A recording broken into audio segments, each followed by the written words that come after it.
So it seems like for the past year or so, I have been trying to unravel this mystery of why I feel like a bad communicator.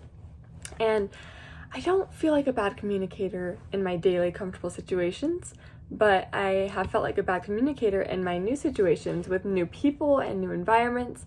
And growing up, I was often labeled as this good communicator and someone who was apt to lead and was good in those new environments and situations. So when I got to adulthood and felt incapable and insufficient in my communication skills, I was confused.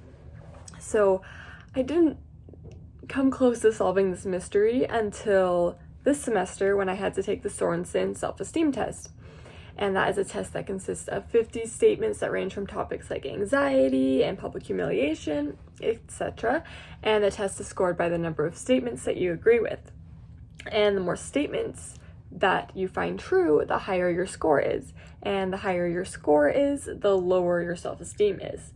And before I took this test, I had a slight understanding of how low my self-esteem was, but I guess I didn't know that I had, quote, severely low self-esteem, which is what this test told me my results were. And that is not really something anyone wants to hear, but I am really glad I took the test and found this out because it sparked an interest in me to understand what self-esteem even is and how I can work on my own self-esteem. And as I learned more about self-esteem, I started to wonder, is my low self-esteem correlated to my bad communication skills? So as I was learning about that and researching that, it led me to an academic journal published by Psychi, the International Honor Society of Psychology, and the academic journal is called Context of Communication Apprehension and Their Relation to Self-Esteem. So this journal defines communication apprehension as distressing feelings associated with actual or anticipated situations that require communication.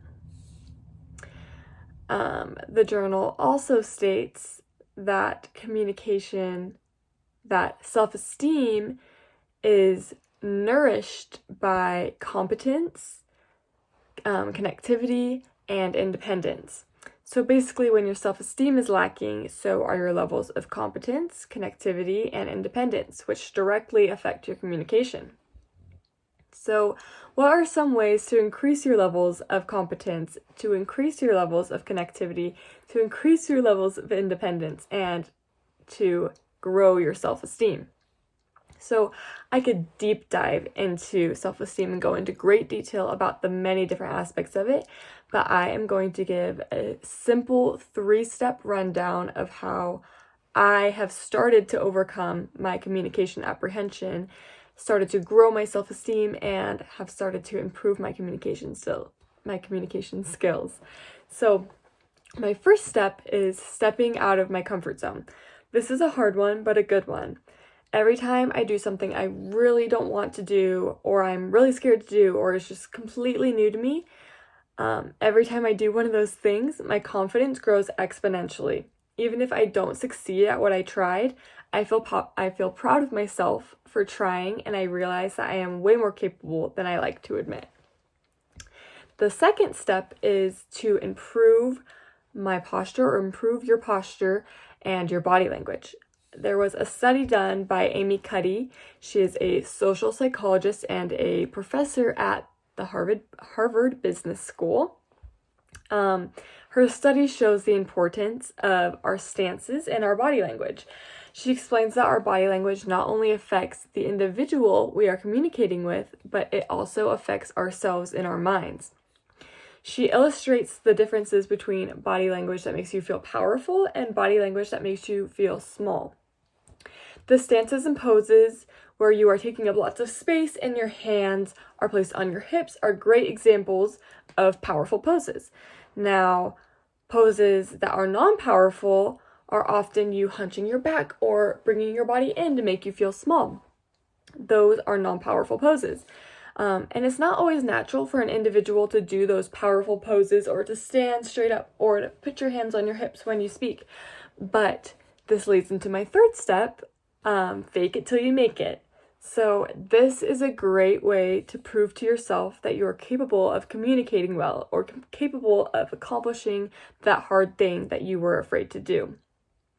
If you are feeling apprehensive about a conversation, practice what you want to say and practice how you want to pose. So when you get to the conversation and you are still feeling apprehensive, you can fake it with those things that you practice doing. And once you fake it multiple times, it will start to become more natural to you and you will start to feel more confident in your communication. So those 3 steps, stepping out of your comfort zone, improving your posture and your body language, faking it till you make it, those things will all help you and have helped me personally overcome my communication apprehension, helped me increase my self-esteem, and helped me improve my communication skills. And hopefully, if you take these 3 things and add them to your life, it will do the same for you.